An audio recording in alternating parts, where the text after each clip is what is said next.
Bonsoir, bonsoir à tous. Bonsoir. Est-ce que vous m'écoutez? Si vous m'écoutez, vous pouvez tapoter sur l'écran, s'il vous plaît, pour envoyer des cœurs. Est-ce que vous m'écoutez?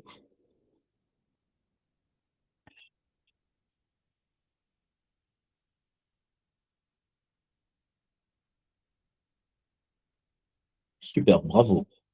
Bienvenue à tous dans cette deuxième séance de notre call. Vous avez été nombreux à répondre présent dans notre groupe WhatsApp.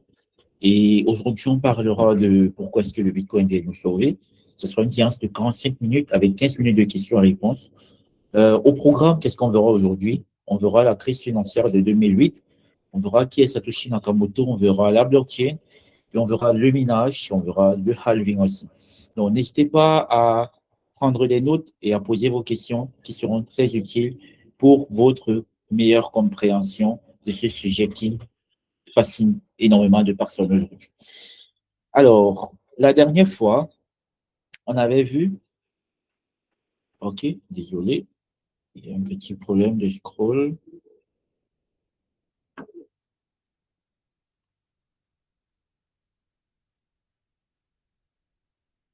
Ok, ça scrolle un peu plus rapidement que je pensais. Désolé.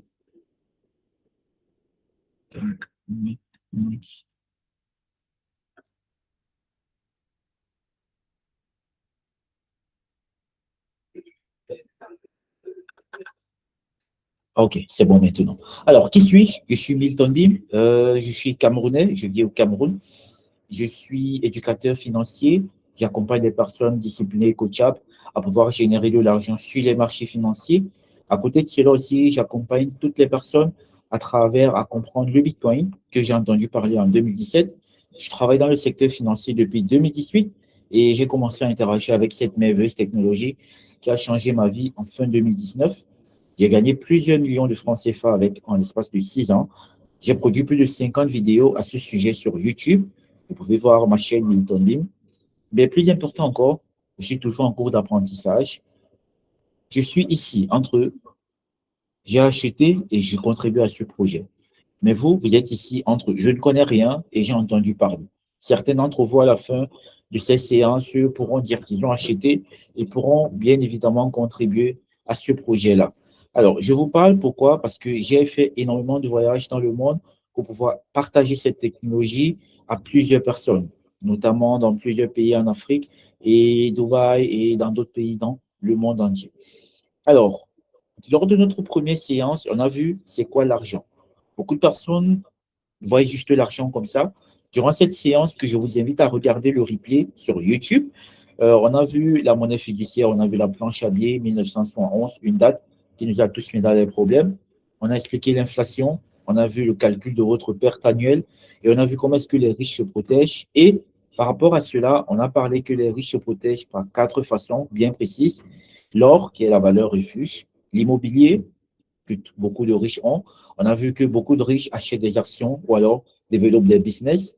Et beaucoup de riches aujourd'hui achètent du Bitcoin. Pourquoi? Parce que c'est considéré comme l'or numérique avec juste 21 millions de pièces, qui est le maximum. Et c'est ça qu'on doit voir aujourd'hui. On a vu notre cours passé quel actif bat le mieux l'inflation. On a vu plusieurs actifs. On a comparé ces actifs-là, le compte bancaire, l'or physique, l'immobilier, les actions et le Bitcoin. Et on est tombé d'accord que ce qui bat l'inflation de manière historique, c'est le Bitcoin et que oui, c'est accessible dans plusieurs pays en Afrique, y compris le Cameroun. Alors, on a vu aussi que votre premier objectif devra être de battre l'inflation qui fait perdre l'argent chaque année. Donc, l'inflation, c'est ce tueur silencieux-là qui fait que chaque année, vous vous approvisiez, vous vous appauvrissez, effectivement, oui, un peu plus chaque année. Donc, votre rôle, ça sera de pouvoir battre l'inflation et à pouvoir gagner plus d'argent que l'inflation.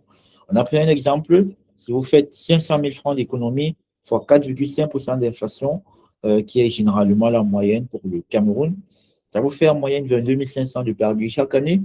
Et l'objectif, c'est de gagner autant, au moins autant. On a parlé d'un devoir qu'il fallait faire, c'est-à-dire calculer sa dette, sa perte annuelle d'inflation, noter le montant et avoir des questions de réflexion. Qu'est-ce que feraient les riches avec tes économies s'ils étaient à ta place? Et on a retenu une chose, l'épargne classique ne suffit pas. Il faut chercher un actif, il faut chercher un actif qui bat l'inflation. Et c'est ce qu'on verra aujourd'hui à travers ce deuxième cours.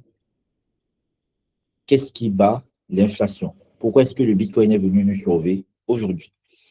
Alors, qu'est-ce que tu vas comprendre aujourd'hui? Tu vas comprendre quatre choses. Tu vas comprendre la crise financière de 2008, comment le système bancaire a failli s'effondrer. Tu vas comprendre Satoshi Nakamoto, qui est-il, qui a inventé le Bitcoin et pourquoi est-ce qu'il a fait en secret. Tu vas comprendre la blockchain, qui est le grand livre public transparent. Et tu vas comprendre pourquoi est-ce que le Bitcoin prend de la valeur avec le temps, ce qui est expliqué en termes de minage et de halving. L'objectif final ici, c'est pour que tu puisses comprendre pourquoi est-ce que le Bitcoin est la solution à l'inflation chronique et comment est-ce que toi, personnellement, tu peux profiter de cette technologie-là qui a changé ma vie et j'aimerais qu'elle change aussi la tienne. On va commencer par l'histoire. La dernière fois, et je le répète encore à toutes les personnes qui n'ont pas regardé le replay de la première session, de le regarder en total. Ça dure 55 minutes pour comprendre en fait l'historique de l'argent. Là, dans ce call, on a parlé de où est-ce que l'argent vient. Ça vient du troc et ça a évolué jusqu'à aujourd'hui. On utilise les mobile money, on utilise les paiements en ligne. Mais là, il faut comprendre ce qui s'est passé en 2008. Et pour toutes les personnes qui vivent même au Cameroun, il y a eu une crise au Cameroun en 2008. Et c'était une crise mondiale. Les banques américaines prêtaient de l'argent à des gens qui ne pouvaient pas rembourser. Donc, les crédits ne faisaient que grandir, grandir, grandir. Et quand la bulle a éclaté, tout le système a failli s'effondrer. Ça veut dire quoi? On a vu un peu que en 1971, on a dédollarisé le dollar, ce qui fait que c'était plus marqué par l'or. Et depuis cette période-là, on ne faisait qu'imprimer de l'argent. Et qui dit imprimer de l'argent, dit créer de l'argent à partir de rien. Et quand la valeur qui est créée ne suit pas tout l'argent qui est imprimé, alors il y a un gros fossé. Et ça a continué de s'aggraver, ce fossé a continué de s'agrandir jusqu'en 2008, où il y a quelque chose qui s'est passé. Les prix immobiliers ont commencé à s'effondrer aux États-Unis. Les Lehman Brothers, c'est une banque, a fait faillite. Ça a été la panique mondiale. Tout le monde voulait retirer son argent au même moment. Parce qu'on a dit, ce qui fait que la banque est la banque aujourd'hui, parce qu'il y a des personnes qui font confiance à la banque pour venir déposer de l'argent à la banque et d'autres personnes qui viennent prendre des prêts. Et imaginons maintenant que tout le monde qui est venu déposer l'argent décide de venir retirer l'argent au même moment. En fait, c'est ça qui a créé de la panique. Et c'est comme ça que les Lehman Brothers ont fait faillite. Parce que toutes les personnes qui ont déposé leur argent dans cette banque-là ont décidé quasiment de venir retirer leur argent au même moment. Alors, envoyez un plus si vous êtes avec moi. Si vous êtes au même niveau que moi, envoyez un plus dans le chat. Si on est ensemble au même niveau, OK, super. D'accord. Alors, les Lehman Brothers, c'était une banque. Ils ont fait faillite parce que tout le monde venait retirer leur argent au même moment. Et ça a créé de la panique. C'était une des plus grandes banques aux États-Unis. Du coup, qu'est-ce qui s'est passé? L'État américain a décidé d'injecter des milliards pour sauver ces banques-là. Injecter des milliards comment? En imprimant beaucoup plus d'argent. On a vu dans notre dernier cours le mécanisme d'imprimer de l'argent. C'est juste la banque centrale qui décide que, OK, cette année, on va imprimer tel nombre de milliards et on va décider de l'injecter dans l'économie à travers les prêts, à travers les banques commerciales et les personnes pourront venir faire des prêts. En fait, ça, c'est tout un cours d'économie que je ne vais pas expliquer là, mais juste pour faire comprendre que l'État, en 2008, des États-Unis a décidé d'injecter des milliards de dollars pour relancer l'économie. Du coup, il y a un groupe de personnes, Satoshi Nakamoto en 2009, on peut voir un peu l'historique, comment ça remonte, en 2009, qui ont décidé de publier ce qu'on appelle le white paper du Bitcoin. Donc, c'est un inconnu anonyme qui a décidé de créer une monnaie que personne ne contrôle, ni les banques, ni les États. Pourquoi est-ce qu'il a décidé de créer cela? Parce qu'il en avait marre de tout ce qui se passait dans le monde. Il y a des personnes aujourd'hui qui veulent la liberté. Et c'est un peu ce que prône euh, l'idéologie du Bitcoin. La liberté, ne pas être contrôlé par les banques centrales, ne pas vouloir que mon argent, on décide quand est-ce que je dois le retirer ou pas. Donc, du coup, c'est un mystère. Satoshi Nakamoto. Je vous invite à taper ce nom sur Google, à taper ce nom sur vos IA que vous utilisez, à taper ce nom sur YouTube pour essayer d'en savoir un peu plus. Il y a plusieurs vidéos qui parlent de cela. Mais aujourd'hui, on va juste aller sur un principe bien défini en vous donnant les grandes lignes. C'est le fantôme, en fait, qui a tout changé. Retenez bien ce nom. C'est ce nom qui sera enseigné dans les écoles dans 10-20 ans parce que cette technologie va révolutionner en fait comment est-ce qu'on transacte avec l'argent et comment est-ce qu'on considère même l'argent en fait. Du coup, qu'est-ce qu'on sait par rapport à lui? On sait que c'est la personne qui a publié le white paper en 2000, 2008. C'est la personne qui a lancé le réseau Bitcoin en 2009. C'est la personne qui possède plus d'1 million de Bitcoins qui n'ont jamais bougé. Et en 2011, il a disparu complètement. Qu'est-ce qu'on ne sait pas de lui? On ne sait pas si c'est un homme, si c'est une femme ou un groupe de personnes. Non, on ne sait pas. C'est une personne anonyme. On ne sait pas de quel pays il est. On ne sait pas de quelle nationalité il a. On ne sait pas s'il est toujours en vie et on ne sait pas pourquoi est-ce qu'il a disparu. Tout ce qu'il a laissé comme dernier message, c'est Chancellor on brink of second bailout for bank. En français, ça veut juste dire une déclaration de guerre au système bancaire. Parce que le système bancaire est tellement centralisé et c'est contrôlé par une poignée de personnes. Et plus vous êtes proche du système bancaire, plus vous allez vous enrichir. Parce que l'argent entrera dans l'économie plus facilement en passant par vous. Et c'est comme ça que vous pourrez détenir tellement d'argent. Donc, comme j'ai dit, je vais vous épargner les cours d'économie pour vous expliquer un peu comment ça marche et tout. On va juste continuer dans le vif du sujet en expliquant c'est quoi la blockchain. Oups, sorry. D'accord. Alors, la blockchain, ça c'est un mot qui est tellement important pour vous à comprendre. C'est un mot qui vient arranger tous les problèmes qu'on a eus. C'est un mot qui vient vous donner un sens, en fait, à comment est-ce que vous allez voir l'argent. Mais pour l'expliquer de manière très simple, on va le prendre comme un grand livre blanc. Pour des personnes qui ont fait comptabilité ou alors qui n'ont même pas aimé la comptabilité, on a appris à l'école que dans la comptabilité, on note en fait les transactions qui se passent. Il y a l'actif, il y a le passif, et il y a les transactions qui se font journalièrement. Effectivement, on appelle ça le livre comptable, disons ça comme ça.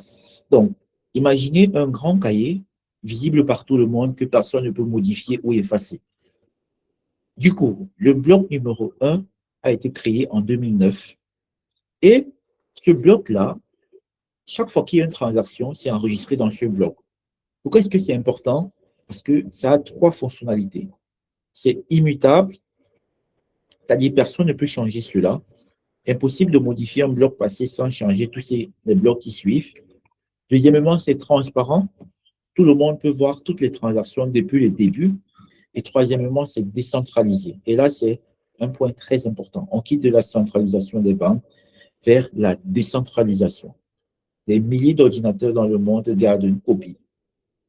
Donc, du coup, pour vous expliquer ça de manière simple, si aujourd'hui, vous partez dans une banque de la place dans votre pays, vous demandez, par exemple, les transactions qu'ils ont fait hier ou la transaction qu'ils ont fait la semaine dernière. On ne pourra pas vous le donner parce que vous êtes un inconnu. On ne pourra que vous donner le relevé de votre compte personnel à vous parce que c'est ce qui est inscrit dans les conditions de création de votre compte bancaire.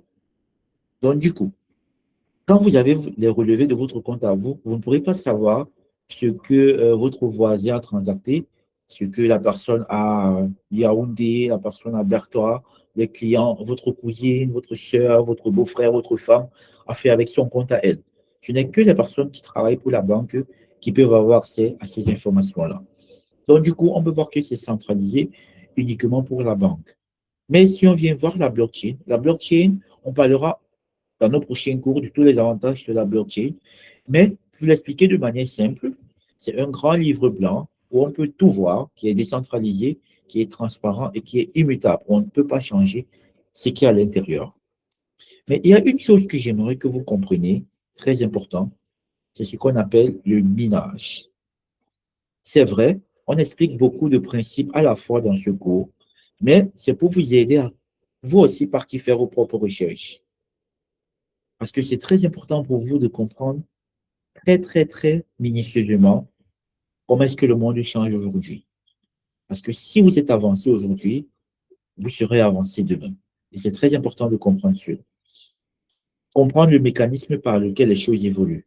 Il y a 10 ans, je me rappelle encore très bien de ce qui s'était passé ce jour-là, parce que ma maman m'avait envoyé écraser et il fallait descendre une colline.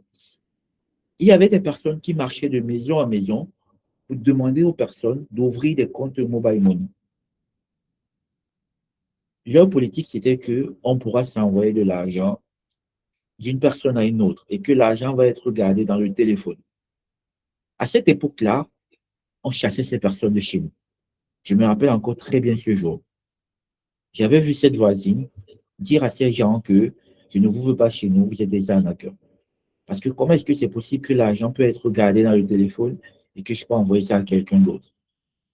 Aujourd'hui, 10 ans plus tard, quelqu'un qui n'a pas de compte mobile money, c'est quelqu'un qui, je vais dire, il n'est pas de ce monde, en fait. Même les personnes au village ont des comptes mobile money. Juste pour vous montrer que le monde avance et que vous devez rattraper ce monde-là. Il y a 10 ans, c'était très, très compliqué de convaincre quelqu'un qu'il peut avoir l'argent virtuel dans son téléphone et qu'il va l'envoyer à quelqu'un d'autre et l'autre va garder cet argent-là. Et qu'aujourd'hui, l'argent que j'ai dans mon compte peut me faire voyager, je peux payer tout le monde avec, ainsi de suite, ainsi de suite. Donc, du coup, il y a des informations que peut-être vous ne comprenez pas maintenant, mais je prends l'exemple du mobile money parce que c'est quelque chose qui est arrivé devant mes yeux et beaucoup de personnes rejetaient ce business-là. Ou alors, beaucoup de personnes rejetaient cette innovation. Je vais mettre ça comme innovation parce que ça a changé le monde. Les mobile money ont changé la façon dont on utilise l'argent aujourd'hui en Afrique. Et aujourd'hui, on entre dans une nouvelle ère. On entre dans l'ère de la blockchain. Il faut que vous soyez en avant. C'est pour ça qu'on a des cours gratuits comme ça, pour vous donner des informations précises par rapport à cette innovation qui arrive. Et ce sera très important pour vous d'être concentré, de poser des questions pour bien comprendre en fait cela. Et il y a aussi un mot que j'aime beaucoup, c'est DYOR, Do Your Own Research. Faites vos propres recherches. Internet est là aujourd'hui. On a des intelligences artificielles qui sont là aujourd'hui. Vous pouvez regarder des vidéos sur YouTube pour vous documenter sur le processus. Si vous voulez, je peux vous donner plusieurs contenus que je regarde, des créateurs de contenu que je regarde sur cet écosystème qui pourront vous aider à approfondir votre connaissance à l'intérieur. N'hésitez pas juste à nous laisser un message en inbox et nous vous enverrons la liste de créateurs qui créent du contenu par rapport à cela de manière très pratique et très profonde. Donc, du coup, on va juste continuer avec notre cours pour parler du concept clé et ce qui vient changer tout par rapport au Bitcoin. Je mets l'accent sur le Bitcoin parce que le Bitcoin, c'est l'actif refuge. On a vu ça un peu plus tôt, où les riches gardent leur argent. On a vu que les riches, pendant période de crise, protègent leur argent sur 4 façons. En achetant de l'or, en achetant de l'immobilier, en achetant des actions ou des business et en achetant du Bitcoin. Voici les 4 grands actifs où les riches protègent leur argent. Et l'objectif de ce call, c'est que vous, comme moi, qui sommes des personnes qui sont en voie d'être riches, pouvons utiliser cela pour garder notre argent à ces endroits-là. Donc, on va parler du minage. Alors, le minage, c'est le processus de validation des transactions sur le réseau du Bitcoin. Prenez cet exemple comme le fait que quand vous envoyez de l'argent à quelqu'un par mobile money, il y a des personnes derrière qui travaillent pour des grandes entreprises telles que Orange, MTN, ou Wave, ou Move, ou je ne sais pas quoi dans le pays dans lequel vous êtes, qui sont en back-office, qui valident les transactions, qui approuvent les transactions pour que vos opérations se fassent instantanément. C'est la même chose avec le minage. C'est un peu le processus de cette validation-là. Donc, imaginons que Alice envoie 0,1 Bitcoin à Bob. La transaction a été diffusée sur le réseau. Qu'est-ce qui se passe ensuite? Les mineurs s'activent. Les mineurs, ce sont des personnes qui valident les transactions. Ce sont des milliers d'ordinateurs qui rivalisent pour résoudre un puzzle mathématique complexe. Maintenant, parmi ces mineurs-là, le premier mineur qui résout le puzzle ferme le bloc et l'ajoute à la blockchain. Donc, le gagnant valide le bloc. Tout ça est informatisé en fait. Donc, ce sont des machines qui travaillent. Maintenant, la personne qui a validé le bloc, le mineur gagnant, il reçoit du Bitcoin fraîchement créé. C'est ainsi que les nouveaux Bitcoins entrent en circulation de la manière la plus simple possible. Ça veut dire quoi? À chaque fois que vous faites une transaction, il y a des mineurs qui doivent valider la transaction pour que ça soit opérationnel. Et parmi tous les mineurs qui se battent pour valider la transaction, ce n'est que celui qui arrive à résoudre le puzzle qui reçoit la récompense. Et quand il reçoit la récompense est payée en de nouveaux bitcoins qui sont créés. Du coup, chaque 10 minutes, un nouveau bloc est fermé et les mineurs reçoivent leur récompense. C'est automatique et c'est dans le code. Ça n'a besoin de l'autorisation de personne. Ce n'est pas quelqu'un, ce n'est pas centralisé quelque part. Donc, peu importe que vous dormez ou vous vous réveillez, ou vous dormez, vous vous réveillez, que vous mangez, que vous travaillez, que vous partez vous laver, que vous faites n'importe quoi, chaque 10 minutes, un nouveau bloc est fermé et le mineur qui a validé la transaction reçoit sa récompense. C'est automatique depuis la création du Bitcoin. Et ça n'a jamais failli qu'il y a eu une interruption. Donc, du coup, si vous n'avez pas compris cette partie, n'hésitez pas à poser vos questions à la fin, à noter vos questions et poser à la fin. Mais c'est très important de comprendre le minage. Donc, pour résumer, à chaque fois que vous faites une transaction, il y a des personnes derrière qui ont des machines qui valident les transactions, qui résolvent des puzzles mathématiques, et la personne qui valide la transaction reçoit de nouveaux bitcoins. Et c'est comme ça que le bitcoin est créé. Maintenant, voici l'aspect le plus important à comprendre, le halving. On a vu tantôt que l'inflation, c'est quoi? L'inflation, c'est la valeur de votre argent qui diminue avec le temps. À chaque fois que l'argent est créé et mis en circulation, ça perd en valeur. Ce n'est pas les biens et services qui perdent en valeur. La bouteille d'huile qu'on achetait avant en 1000 francs, c'est la même bouteille d'huile qu'on vend aujourd'hui. C'est le même nombre de litres.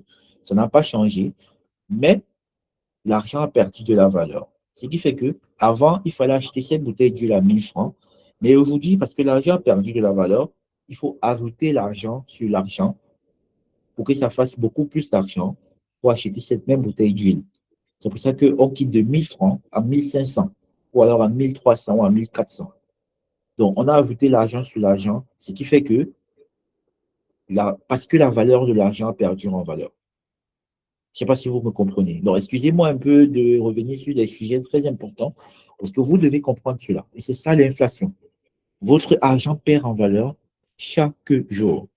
Ce que vous pourrez acheter avec 100 000 en janvier ou en mars, ce n'est pas la même chose que vous pourrez acheter avec ces mêmes 100 000 en novembre ou en décembre. Donc, à chaque fois que vous gardez de l'argent, que vous n'épargnez pas, l'inflation diminue la valeur de votre argent. Donc, revenons maintenant à notre sujet. On a vu où les riches sécurisent leur argent. Vous me demanderez peut-être pourquoi est-ce que les riches sécurisent leur argent sur l'or? Pourquoi est-ce que les riches sécurisent leur argent sur l'immobilier? Pourquoi est-ce que les riches sécurisent leur argent sur les actions ou les business? Pourquoi est-ce que les riches sécurisent leur argent sur le Bitcoin? Et pourquoi le Bitcoin? Dans le cas d'espèce, on parle du Bitcoin.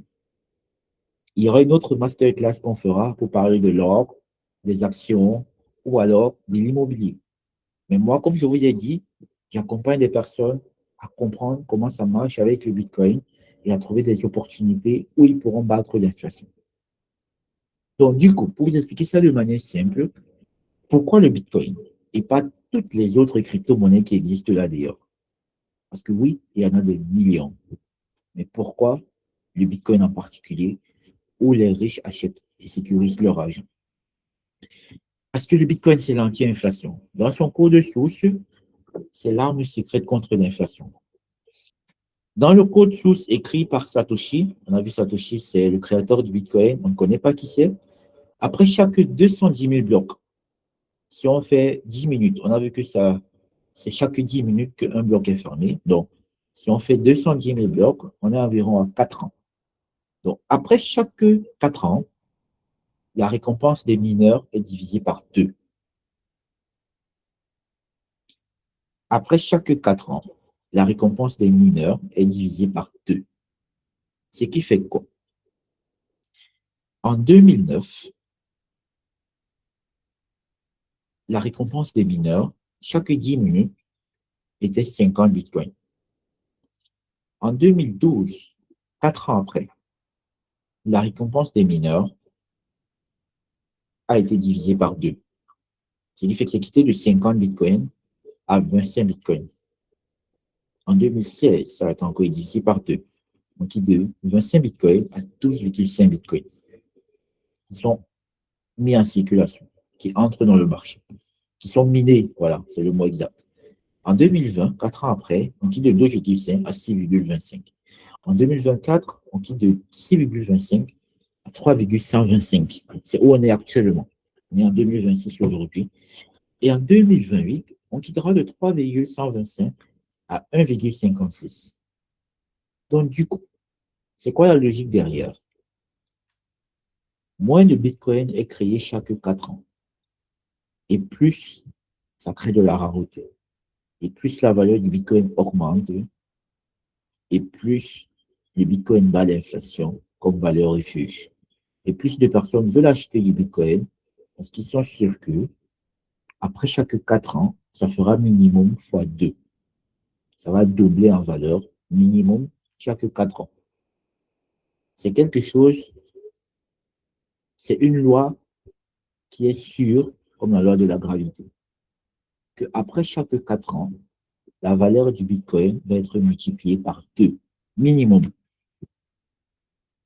Donc ça, c'est une assurance que vous devez avoir. Et la bonne nouvelle, c'est que le dernier Bitcoin sera miné en 2140. Pourquoi? Parce que chaque 4 ans, la valeur diminue. Le nombre de Bitcoins qui entrent en circulation diminue, autant pour moi. Chaque 4 ans, le nombre de Bitcoins qui entrent en circulation diminue et sa valeur est multipliée par 2. Donc, on est en fait en train de faire l'inverse de l'inflation. Parce que la valeur ne fait qu'augmenter. Et si on compare cela à la valeur des monnaies fiat, telles que l'euro, le dollar, le franc CFA, qui ne font que chuter, qui ne font que perdre en valeur, le Bitcoin, quant à lui, ne fait que prendre de la valeur. Et quelqu'un qui veut gagner de l'argent, quelqu'un qui veut être riche, il décide de placer son argent sur des choses qui prennent de la valeur et non sur des choses qui perdent de la valeur. Alors, on va faire une analyse entre le franc CFA et le Bitcoin. Qu'est-ce qui protège ton argent de manière la plus simple et de manière la plus crue possible? Comme critère, on va voir 7 critères. L'émission, le contrôle, l'inflation, la transparence, l'accessibilité et le rendement sur 4 ans. Comme critère, l'émission, le franc CFA, c'est illimité parce que c'est la BA qui décide quand on imprime de nouveaux argent pour mettre en circulation. Pourtant, le Bitcoin, c'est 21 millions maximum. Donc, il n'y aura pas plus de Bitcoin. Donc, c'est quelque chose qui est fixe. Et vu que tout le monde entier veut acheter quelque chose qui est fixe, ça va automatiquement augmenter en valeur. Et plus important encore, vu qu'on vient de voir encore un processus anti-inflation qui est le halving, chaque 4 ans, ça se multiplie par 2, c'est-à-dire que ça devient de plus en plus rare, ça va encore augmenter de la valeur. On a parlé du contrôle. Aujourd'hui, le franc CFA est contrôlé par les banques centrales et les États. Si vous regardez, par exemple, les journaux économiques, pendant les dernières élections, il y a beaucoup de partis politiques qui, dans leur projet de loi, décidaient de retirer le franc CFA du Cameroun, décidaient de créer leur nouvelle monnaie, parce que bah, le franc CFA est contrôlé par l'État de la France. Je ne vous apprends rien. Donc, je ne vais pas entrer ici dans tout ce qui est politique, sociopolitique et tout, mais juste pour faire des comparaisons précises pour que vous puissiez comprendre, pour ceux qui ne sont pas au courant, comment ça marche. Les banques centrales aujourd'hui ont le contrôle sur l'argent. Si aujourd'hui vous voulez faire un virement de, je dis n'importe quoi, 50 millions à quelqu'un qui est en France, quelqu'un qui est au Canada, quelqu'un qui est en Belgique, vos 50 millions peuvent être gelés. Parce qu'on va vous demander.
OK, je pense que c'est bon maintenant.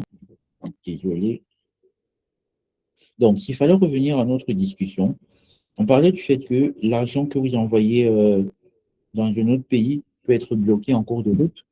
Donc, facilement, vous avez le choix maintenant entre le CFA ou alors le Bitcoin que personne ne contrôle. Ce n'est pas contrôlable, c'est un code décentralisé. On a parlé de l'inflation, notre critère. L'inflation aujourd'hui au Cameroun, d'après l'Institut national de la statistique de 2025, variait entre 5 et 6%. Pour ceux qui ne comprennent pas encore c'est quoi l'inflation, nous vous invitons à regarder notre premier cours. On a parlé effectivement de l'inflation. Donc, du coup, pour le Bitcoin, c'est anti-inflationnaire par conception. Ça a été créé pour toujours prendre de la valeur et non pas se dévaluer, ne pas perdre en valeur. La transparence. Généralement, pour le franc CFA, on ne sait pas combien est émis, c'est tellement opaque, où beaucoup de personnes, tu n'es que les personnes au top de la chaîne qui savent comment ça marche et tout. Si vous ne travaillez pas à la BA, vous ne saurez pas comment est-ce que ça a été créé, ainsi de suite, ainsi de suite. Pourtant, le Bitcoin est 100% public sur la blockchain. Vous pouvez voir tout ce qui se passe. On fera des formations pratiques dessus pour savoir comment est-ce qu'on peut faire un achat, une vente, comment est-ce qu'on peut regarder quelque chose sur la blockchain. Ce sera tellement pratique. Donc, je vous invite à rester concentré et à prendre des notes, poser des questions et autres. On parle aussi des accessibilités. Aujourd'hui, pour ceux qui ne sont pas au courant, il y a plus de personnes qui ont accès à de l'eau potable dans le monde que de personnes qui ont accès à des comptes bancaires, surtout en Afrique. Au Cameroun, précisément, le taux de bancarisation est très faible. Il y a tellement de personnes qui n'ont pas accès à des comptes bancaires. Donc, ils sont coupés du compte bancaire. Par contre, les mobile money, c'est facile. C'est pour ça que ça va de l'essor. Mais les mobile money aussi sont contrôlés par les entreprises qui émettent du mobile money. Par contre, le Bitcoin est accessible partout. Vous avez juste besoin d'un smartphone et d'une connexion Internet pour l'utiliser et pour envoyer de l'argent partout dans le monde. Et on va parler de quelque chose de très important qui est le rendement. Parce que oui, en tant qu'investisseur aujourd'hui, où beaucoup de personnes se positionnent, beaucoup de personnes que j'accompagne se positionnent, ils veulent voir leur argent grandir. Et sur cela, historiquement, le Bitcoin fait en moyenne du x4 à du x10, historiquement, depuis sa création. Et on va dire du x2 chaque 4 ans. Donc, du coup, en ayant ces points à l'idée, on va passer à notre prochain cours la semaine prochaine, qui est comment acheter du Bitcoin au Cameroun. Alors, qu'est-ce que nous avons vu aujourd'hui? On a vu qui est Satoshi Nakamoto, on a vu la blockchain, on a vu le minage, on a vu pourquoi est-ce que le Bitcoin est anti-inflation, et on a comparé le Bitcoin au franc CFA ou alors aux monnaies fiat. Et dans notre prochain cours, on verra comment est-ce que vous, aujourd'hui, vous pouvez acheter du Bitcoin au Cameroun. Alors, nous avons créé une pléthore de vidéos à ce sujet sur YouTube. Vous pourrez regarder de manière très détaillée sur le Bitcoin, des vidéos qui remontent à pas longtemps. Donc, n'hésitez pas à vous documenter sur notre chaîne YouTube où vous avez la possibilité d'avoir accès à tout cela de la manière la plus simple et pratique possible. On a plus de 100 vidéos dessus qui parlent et expliquent le Bitcoin de manière la plus simple possible. Donc, facilement, vous avez la possibilité d'avoir accès à cela et de comprendre comment ça marche. Donc, nous avons fait des vidéos précises par rapport à cela il y a plusieurs mois déjà. Donc, voici le nom de la chaîne, Milton Beam. Vous pourrez voir ma tête dessus, et ainsi de suite, et voir toutes les vidéos qu'on a fait. Ça, c'est le cours de la semaine dernière. Il y a plusieurs vidéos dont on a parlé de tout cela. Donc, ne vous inquiétez pas, il y a tellement à apprendre sur ce sujet et il y a tellement à comprendre. Ça ne viendra pas en une fois, mais si vous donnez les moyens de décider d'apprendre cela, vous serez quelqu'un qui, dans pas longtemps, pourra changer radicalement la façon dont il voit l'argent et la façon dont il transacte avec le monde. Donc, du coup, merci beaucoup de m'avoir écouté. On est à 43 minutes de notre début, donc j'ai respecté mon temps. On va passer à quelques minutes pour les questions et réponses. Donc, pour ceux qui n'ont pas le contact, vous pouvez nous écrire à ce numéro, plus 237 695 05 36 86. Et vous pourrez rejoindre notre groupe WhatsApp totalement gratuit où nous partageons des informations précises par rapport au Bitcoin. Donc, on va partir à la phase de questions et réponses. Comment ça se passe? Vous allez juste cliquer sur les trois boutons d'en haut sur votre écran. Vous cliquez sur lever la main et nous allons ouvrir votre micro pour vous permettre de poser votre question. Toute question est la bienvenue. Donc, n'hésitez pas à poser une question sur ce que vous n'avez pas compris. La parole est à vous.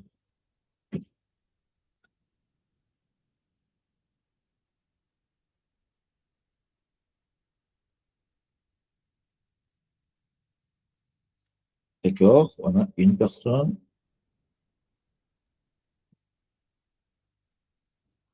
OK, vous pouvez parler.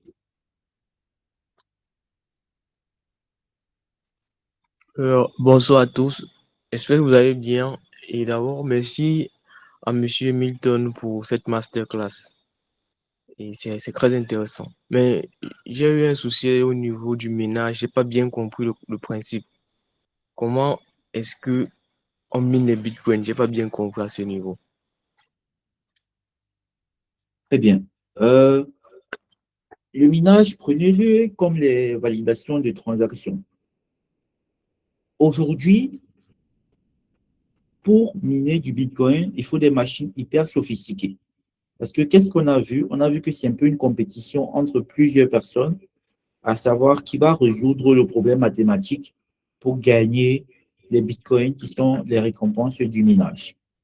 Donc, à l'époque, on pouvait miner même avec un téléphone ou alors un simple ordinateur, mais aujourd'hui, il faut en réalité des grosses capacités de données, des machines avec des grosses capacités, ainsi de suite. Donc, le minage, c'est simple, c'est le processus de validation des transactions sur le réseau du Bitcoin. Donc, si aujourd'hui, je vais vous envoyer de l'argent, quand je vais envoyer de l'argent, ça ne va pas directement arriver chez vous. Il y a des personnes derrière qui vont valider la transaction pour que ça arrive chez vous. Mais c'est toujours un processus qui est très rapide. Vous m'avez compris maintenant. Donc, le minage, c'est juste le processus de valider les transactions pour que si je veux vous envoyer de l'argent, ça puisse facilement arriver chez vous. Merci beaucoup. Super. Donc, on va prendre une prochaine question. Est-ce qu'on a une prochaine question? Toute question est la bienvenue.